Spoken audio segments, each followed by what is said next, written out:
While that's happening, Hurley is taking care of Sayid.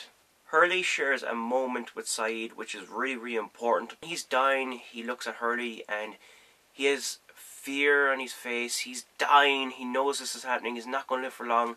He looks at Hurley and says, "What do you think will happen to me when I die?" Sayid also goes on to say, I tortured people, I've made people's lives a living hell. And where I'm going, it's not going to be pleasant. A few months later, Jacob arrives and explains to Hurley that he's dead and he needs to take Sayid to the temple and they can save him there. After Hurley has this conversation with Jacob, they use the van to pull the rubble out from the Swan station.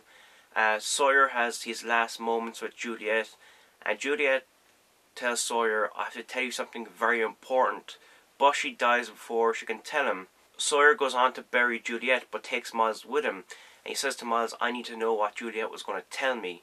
Miles tells Sawyer, "Juliet was going to tell you that it worked." How does Juliet know the timeline has been reset? If we go back to season 5, Charlotte is having a conversation with Daniel before she dies. Her mind is skipping through time. Maybe Juliet's mind was skipping through time as well. Maybe it skipped into this new timeline and she was able to view life in this new timeline, and that's how she knows that resetting timeline worked. Our Losty friends go to the temple. They are going underneath, but they are captured by the others.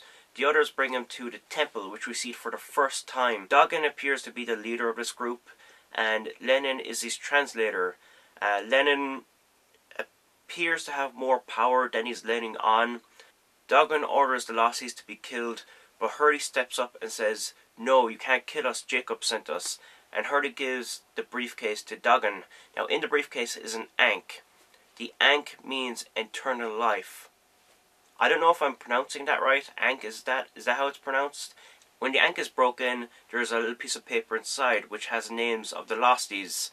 Hurley also demands what's on a piece of paper, and Lennon tells Hurley, it basically says, if Sayid dies, we're all in trouble. Inside the temple is a pool of water. This pool of water is used for healing. Now the water isn't clear. It's meant to be clear, but it's not. I think this is because Jacob is dead. But Duggan still tries to heal Sayid, who they put into the water and they start drowning him. Jack freaks out. He says he's had enough, he can't breathe, he's going to die. Jack tries to stop the drowning, but is beaten down by Duggan, who just goes martial arts on his ass. All fails, and Sayid dies. Moments later, Hurley is inside a room with Duggan and Lennon, and I find this scene hilarious because Hurley says to the guys, Jacob's dead, didn't you know? And it's so casual, and the way everyone starts freaking out, and moments later Hurley's just walking around like, why is everyone rushing around? Why are they barricading the place in? Obviously they're barricading the place in because Flock is on his way. Flock means lock and fake put together. Fake lock, Flock. While everyone is freaking out and trying to border up the temple, Lennon tells Jack he needs to come with him. Jack refuses and he says, if you have something to say, say it here.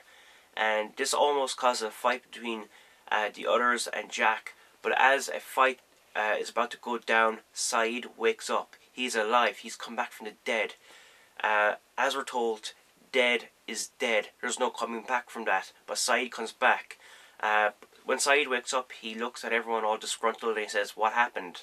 I don't believe Sayid is inhabited by Jacob or anyone else. I believe Sayid is Sayid. I don't know why it's important for Sayid to stay alive. Now I'm going to start talking about the scenes between Ben and Flock. Fake Lock. The scene picks up where Ben has just killed Jacob. Flock tells Ben, you need to go outside and tell Richard I want to talk to him. Ben goes outside and tells Richard that John wants to talk to him. Richard grabs Ben and throws him to the ground and says, why don't you talk to John Locke? And for the first time, Ben sees the real John Locke's body, which is hanging out of the steel case. It's really, really funny to see Ben in this confused state. It's such a contrast to who he used to be. Before, he was always in power. He knew how to manipulate people. He had plans for everything. Now he doesn't know what's going on and just looks baffled at everything. Richard sends Ben back into the statue with Bram and some of his team. They go inside and they shoot Flock, but Flock disappears. And who appears instead? The Smoke Monster.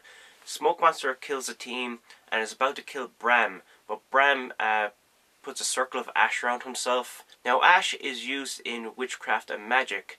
Ash is used as a protection against supernatural forces. Smokey knocks some concrete which hits Bram and knocks him out of the circle. It gets impaled on some wood.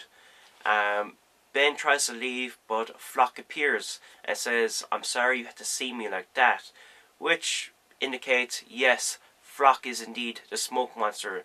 The Smoke Monster is indeed the rival of Jacob. A few moments later, Ben questions Flock. He says, "What are you?" And Flock says to Ben, "I'm not a what, Ben, I'm a who."